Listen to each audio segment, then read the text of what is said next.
Camille, 28 ans. Bonjour Camille. Bonjour monsieur Brunet. Alors vous avez été victime du racisme anti-blanc?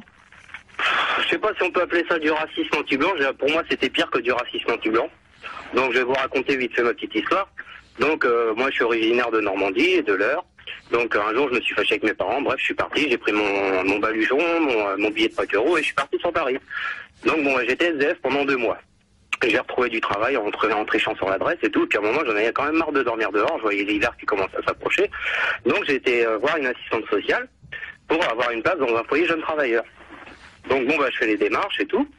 Hop, et la dame, elle me dit, bon écoutez, vous avez une place qui va se libérer la semaine prochaine, on vous la garde. Donc moi, j'étais tout content et tout. Je commence à prendre mes dispositions. Et 2 jours avant le jour J de prendre la place, la dame m'appelle, elle me dit, écoutez, monsieur, il n'y a plus de place pour vous. Et je dis, pardon, faut qu'on m'explique. La semaine dernière, vous m'avez dit qu'il y avait une place qui m'attendait et tout. Elle me fait, mais vous comprenez, vous êtes blanc, vous êtes français, vous savez lire, écrire, ce sera plus facile pour vous en sortir. Je suis pas bon. Et donc là, j'étais resté scotché. Enfin, je suis resté scotché. Enfin, voilà, c'était. Là, je me suis pris plein de trucs sur la tête. J'ai pas compris. J'ai dit, mince, c'est quoi ce système? Parce que s'il y a du racisme en France, c'est pas à cause des étrangers, c'est à cause du système. C'est tout. Donc, vous croyez vraiment que c'était l'argument, quoi? Ah, mais moi, c'est l'argument qu'on m'a donné. Ouais. Moi, j'ai dit, donnez-moi un argument, ça fait 5 ans que je travaille, que je paye mes cotisations, que je paye mes impôts, j'ai jamais rien demandé. Là, j'ai besoin juste un coup de pouce. Je voulais pas un logement gratuit, je voulais juste un logement, vous foyer Sonacotra, jeune travailleur. Ouais. Messieurs, ça c'est une forme dévoyée, absurde, ubuesque, administrative, bureaucratique d'un certain racisme, quoi. Monsieur, je suis sûr que c'est pas un cas isolé. Monsieur, écoutez, notre système d'aide et d'assistanat en France, il est pas fait pour vous. C'est pas possible puisque vous êtes normand, vous pouvez pas être dans la souffrance sociale. C'est le contre-coup de ce qu'on appelle la discrimination positive.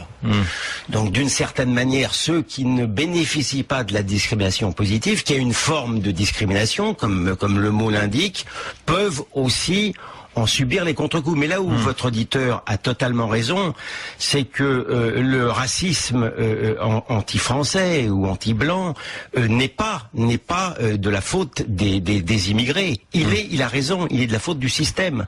Cette forme de préférence pour l'autre. On est passé d'un excès à l'autre. Autrefois, le blanc se sentait supérieur de l'autre. Maintenant, il se sent d'une certaine manière moins bien que l'autre. Et c'est autour de ce prêt-à-penser ou de ce prêt-à-ressentir que se créent d'autres injustices qui évidemment n'excusent pas les premières, mais qui se conjuguent en première. Mais encore une fois, je veux insister sur le fait que nier, comme je l'ai entendu hier, le racisme anti-blanc, c'est une forme suprême de racisme. Ça voudrait dire que l'on ne conçoit les Français et les Blancs que dans leur peau finalement de tortionnaire ou de salaud, et qu'on ne puisse pas les imaginer par principe en tant que victimes. Ouais. Ah ben Richard, il a tout de suite téléphoné au 32-16 quand il a su qu'on allait en parler. Richard des Alpes-Maritimes, qui est chef d'entreprise, bonjour. Bonjour les grandes gueules. Bonjour, parce que vous l'avez vécu pas plus tard avant-hier, il y a 3 jours, dimanche dernier. Ouais. Oui, je l'ai vécu et j'ai pris une gifle. Je vais vous dire pourquoi, je vais faire court. Je suis d'origine mixte, mon père est algérien. D'ailleurs, il veut pas le droit de vote, entre parenthèses, il veut voter dans son pays. Et ma mère est française. Donc mon père est musulman, ma mère chrétienne. Je viens voir jouer mon fils au football. Je crois que c'est Monsieur Marchal qui est de Nice. Oui. Je sais pas. Oui, tout à fait. Au Cavigal. Oui, complètement. Ouais. Club illustre. Oui. Voilà. Et je viens voir jouer mon fils. Et tout d'un coup, un petit jeune qui est là avec un petit groupe. Évidemment, je les regarde. Dedans, on a des gens d'origine maghrébine et africaine. Je suis là, j'ai l'habitude, c'est le football, je regarde. Et puis tout d'un coup, j'entends, en parlant au gardien de but de l'équipe adverse, « Oh, sale mangeur de porc !» Oui, ça. Je suis là. Je prends le jeune, il était sur le grillage, je l'ai aidé à descendre pour aller plus vite, et je lui dis, mais dis-moi, qu'est-ce que tu dis? Et comme quand je suis mal rasé, je suis un peu typé, j'ai vu dans ses yeux qu'il pensait que j'étais de son côté, je sais pas si vous voyez ce que je veux dire. Et tout d'un coup, je me suis vu un attroupement, et il me dit, mais c'est des sales français. J'ai dit, mais pauvre connard, ma mère elle est française et mon père est algérien, et toi t'es un con. J'ai dit, mais qu'est-ce que tu fais? Vous voyez, je l'ai vécu, et c'est, à mon avis, les hommes politiques, les gens qui pensent haut, et malheureusement les journalistes, alors pas vous parce que j'aime cette émission, qui par leur diktat d'humanisme, font qu'on dit « Oh, mais c'est juste un petit truc ». Non, c'est pas juste quelque chose. C'est une vérité. Et voilà où on en est aujourd'hui. Et il faut qu'on change les choses. Parce qu'après, j'ai discuté. Bon, ils étaient tous autour de moi. Ils ont vu qui j'étais. Puis je leur ai dit, mais attendez, vous êtes français, je rêve pas, non? J'ai dit, alors qu'est-ce que vous mélangez tout là? Et si vous voulez, la plupart sont français. Vous voyez ce que je veux dire? Ils sont français. Ah oui. Maintenant, il a traité de mangeurs de porc. C'est complètement fou cette histoire. Mais est-ce que c'est pas plus, c'est de la bêtise, point barre, De toute Richard. façon, le racisme, c'est vraiment autre chose que la Richard. bêtise.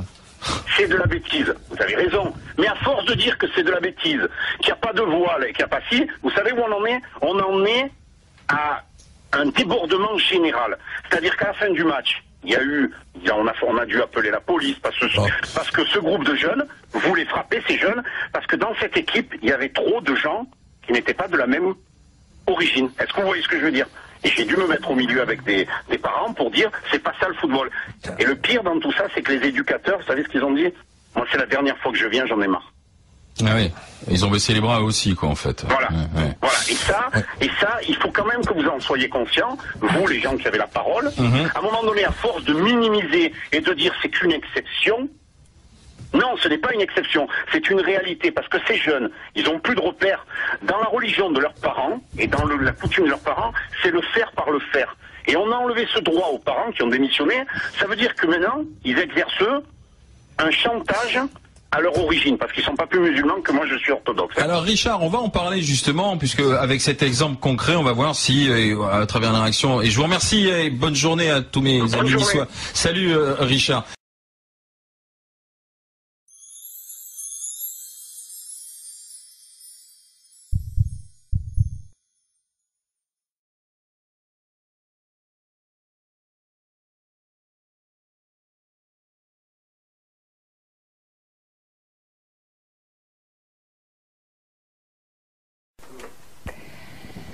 Alors c'était en juin dernier, en mai dernier plutôt. Je monte dans le métro et 3 individus arrivent, montent dans le wagon et s'assied à côté de moi. Un d'eux s'assied à côté de moi et me regarde, rit et commence à jouer avec mes lunettes de vue. Donc ce qui veut dire qu'on était assez proches, ils étaient assez proches de moi. À jouer avec mes lunettes et à me dire que j'étais une petite bourgeoise de blanche, que j'étais bien trop habillée pour traîner dans le métro, que voilà, j'avais l'air bien distinguée. Et puis, je ne réagis pas, parce que je deviens un petit peu paranoïaque quant aux agressions dans la rue, parce que j'en ai vécu une. Et donc, je pense que ça les a énervés, en fait, le fait que je ne réagisse pas. Au bout de 10 minutes, voyant que personne dans le wagon m'aide, parce que j'étais en train de me faire insulter, sale blanche, sale cato, sale bourgeoise. Je descends du wagon, je sens quelqu'un de très proche derrière moi, qui me passe la main sous le manteau et qui me touche les fesses. À ce moment-là, en me passant la main, en me disant tout près de l'oreille, je vais le dire comme ils me l'ont dit, hein. Tiens, prends ça, sale pute de française. 3 agents de la sécurité sont arrivés. Je me suis dit, je suis sauvée.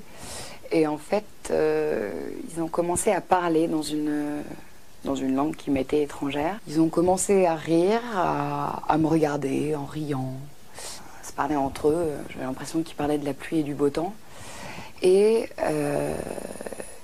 ils ont demandé, donc les 3 agents de sécurité ont demandé aux 3 agresseurs de partir. Ils sont partis. Et là, je me suis sentie très seule, très abandonnée en fait. J'avais l'impression d'avoir aucun recours à la défense et à l'entraide. Je pensais être victime et en fait on me met dans la peau de la bougresse apparemment qui